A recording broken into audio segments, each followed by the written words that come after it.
I have a great pleasure in welcoming the Prime Minister of the People's Republic of Bangladesh, Her Excellency Sheikh Hasina. I invite her to address the General Assembly.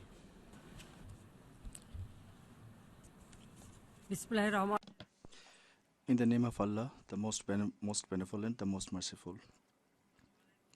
Mr. President, may peace be upon you, and good morning to you all.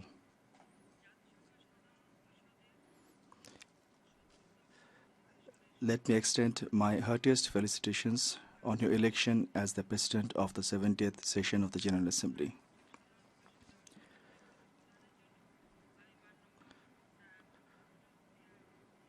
I also appreciate His Excellency Sam Kutesa for his excellent leadership of the General Assembly past 1 year. Mr. President, this is a transformative year for the United Nations and the world at large. It marks the 70th anniversary of the founding of the global body, a clear recognition by our forefathers that we share common destiny inspired them to build this institution. Since inception, the United Nations has made remarkable strides in advancing peace and security, human rights and development.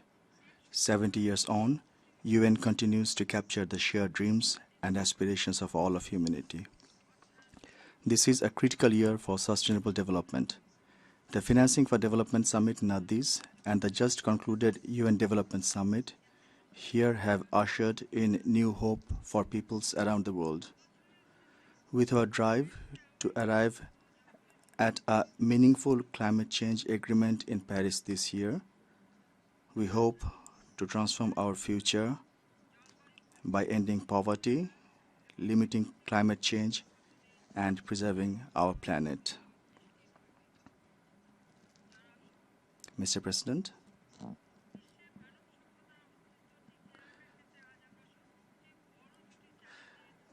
there are two global challenges that pose the greatest threat to sustainability of the human civilization.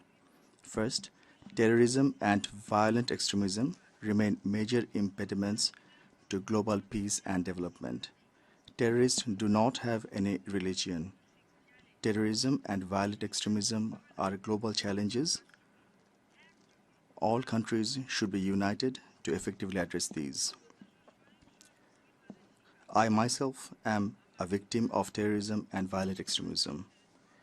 My father, the father of the nation, Minister Sheikh Rahman, my mother, Begum Fajilat Hasina Mujib, 3 brothers, and other close relatives were brutally assassinated on 15th August 1975. I myself was subject to terrorist attacks at least 19 times.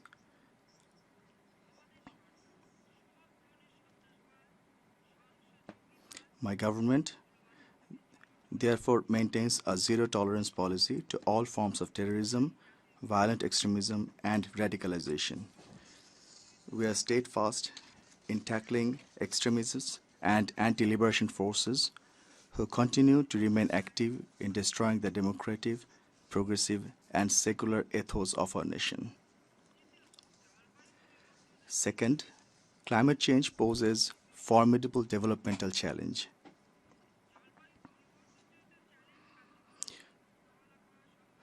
We would not be able to sustain our development endeavors if climate change cannot be effectively dealt with.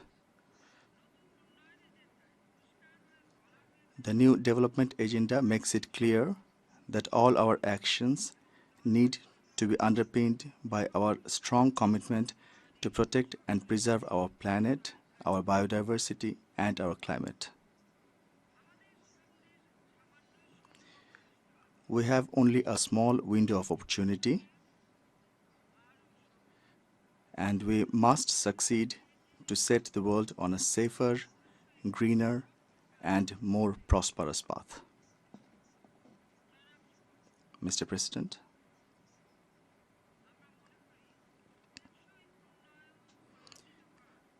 we realize that regional cooperation is critical to fostering sustainable development as well to achieving peaceful and stable societies.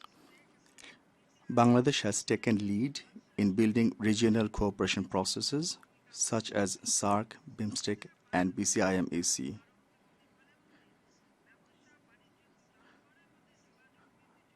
We have also taken initiatives to develop infrastructures to enhance trade and people-to-people contacts among Bangladesh, Bhutan, India, and Nepal.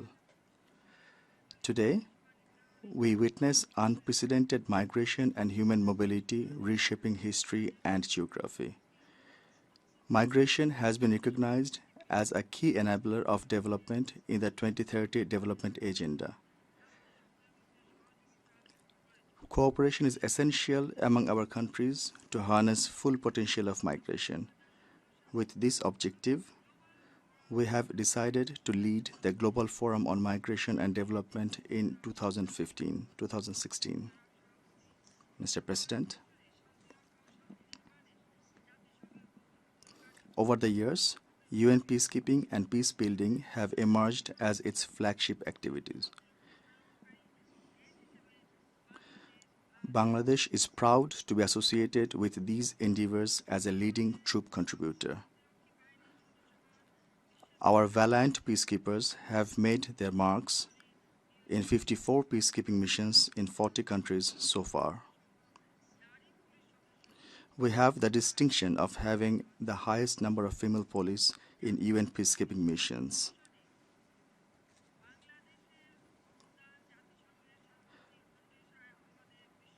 Our contribution to UN peace operations has made us a reliable partner in UN's peace initiatives.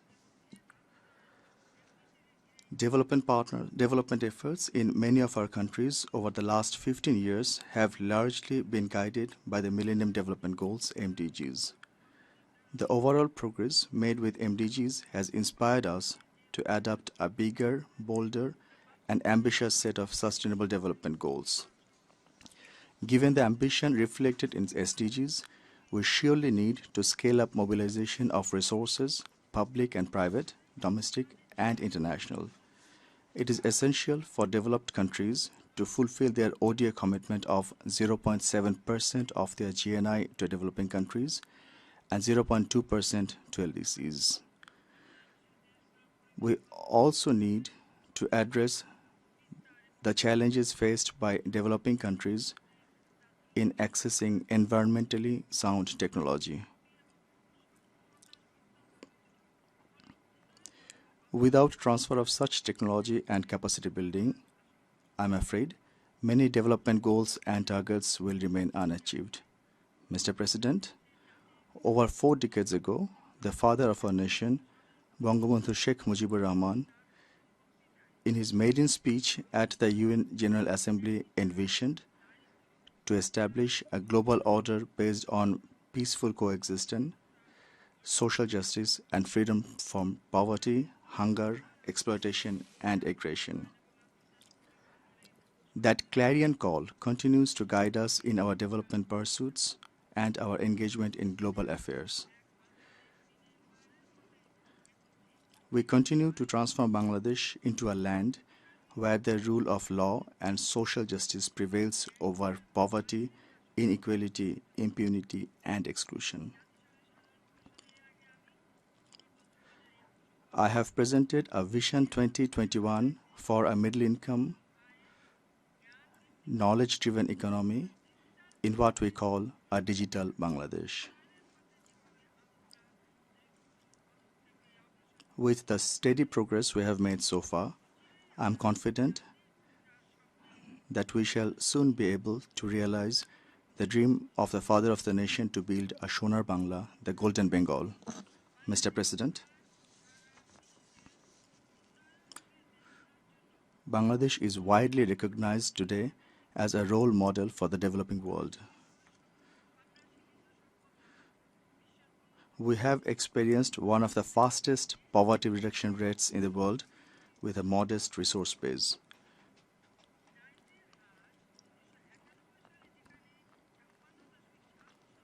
We have brought down poverty from 56.7% in 1991 to 22.4% today. Bangladesh has already met or is on track to meet MDG 1, 2, 3, 4, 5, and 6.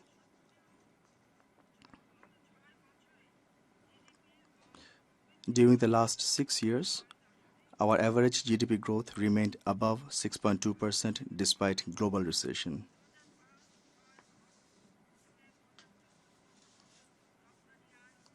From 2005-6 till 2015, our export earning grew by more than 3 times. During that same time,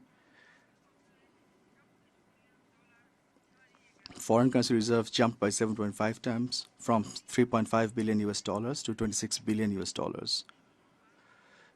During this period, Bangladesh has graduated from the UNDP's low human development category to medium and also to the World Bank's lower income country status to lower middle income.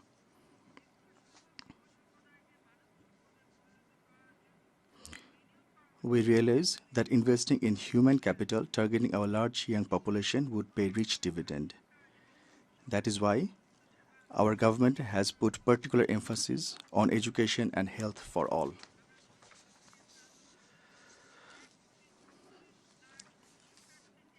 We now offer stipends to 13.4 million students from poor families from 6th grade to undergraduate level, and free education for girls up to higher secondary level to address the challenge of dropout. On the first day of this year, we distributed over 326.35 million free textbooks all over the country. Since 2010, nearly 1.59 billion textbooks have been distributed so far.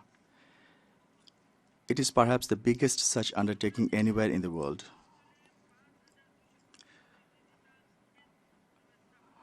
Our people in rural areas receive over 200 services from 5,275 digital centers.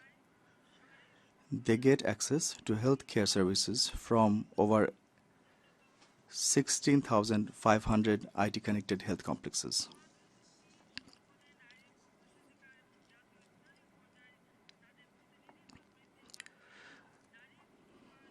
We see visible results of women's economic and political empowerment through promoting their greater access to productive resources and representation at national and local levels.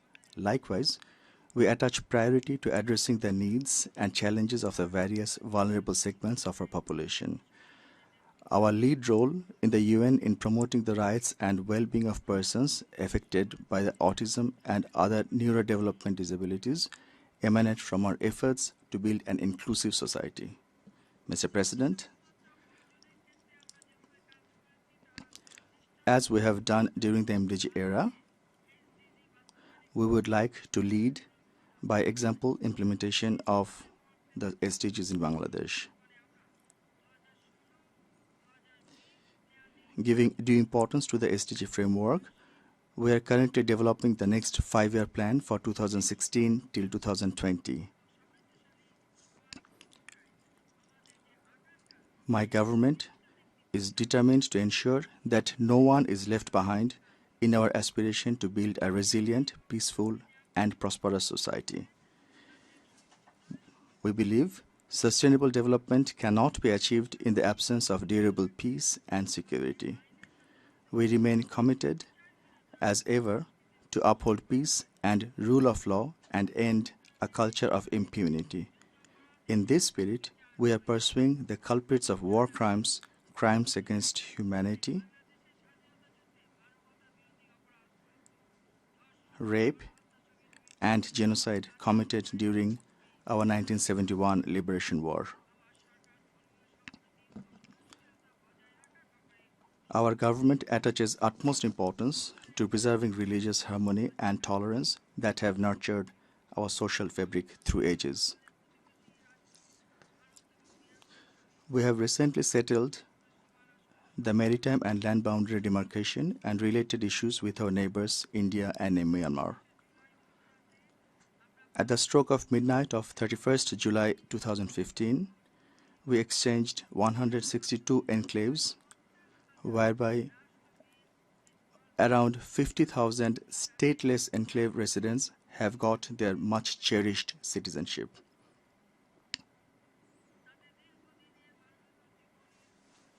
This has brought to a peaceful end the lingering humanitarian situation of the enclave residents. By so doing jointly with India, we have set a unique precedent for the rest of the world.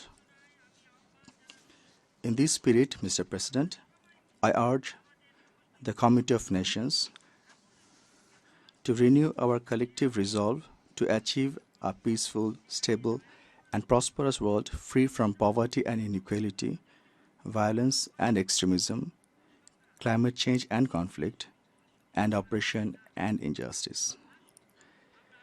Let us demonstrate our foresight, moral courage, and political leadership to build a better life and a brighter future for our children and theirs. I thank you, Mr. President. May Allah protect you. May Bangladesh live forever. Long live the United Nations. Thank you all. On behalf of the General Assembly, I wish to thank the Prime Minister of the People's Republic of Bangladesh for the statement just made, and I request protocol to escort Her Excellency.